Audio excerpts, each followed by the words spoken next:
Senator Tillis, please.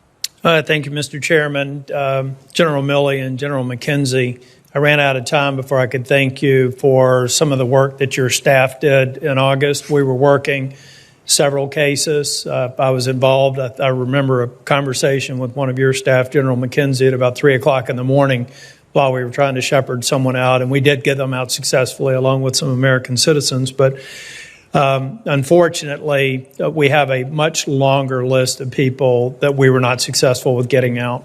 Between SIV holders and family members, my office alone has over 900 people still on a list of people who are still in Afghanistan.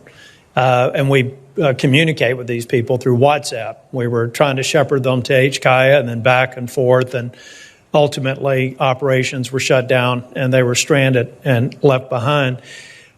So what role, and Secretary Austin, maybe I'll start with you, what role, if any, and actually before I answer that on the mental health issue, we were working with a Marine who was trying to get an interpreter out, had been maintaining contact for years. We had all the authenticating documentation.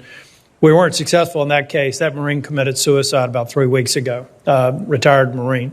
So this is having real-life consequences not only in Afghanistan but here in the United States. So, Secretary Austin, what role, if any, does the DOD play in helping us draw down this list of people that we believe we have documentation that suggests they should somehow get shepherded out of Afghanistan? Senator, first of all, my deepest condolences on the loss of our Marine. Really saddened to hear that. Thoughts and prayers to his families.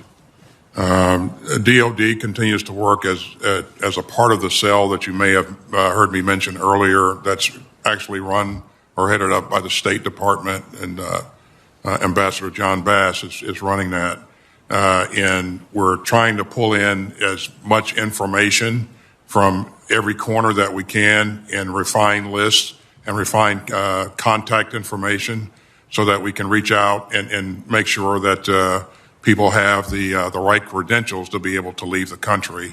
And so we continue to work with as a part of the state effort on this issue. So. I think it'd be helpful to find out what our point of contact was. It was literally me reaching somebody to see if they could help me or moving it up the chain of command to where I was able to personally intervene in several cases.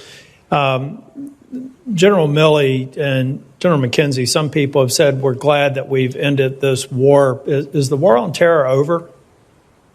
General Milley? General McKenzie?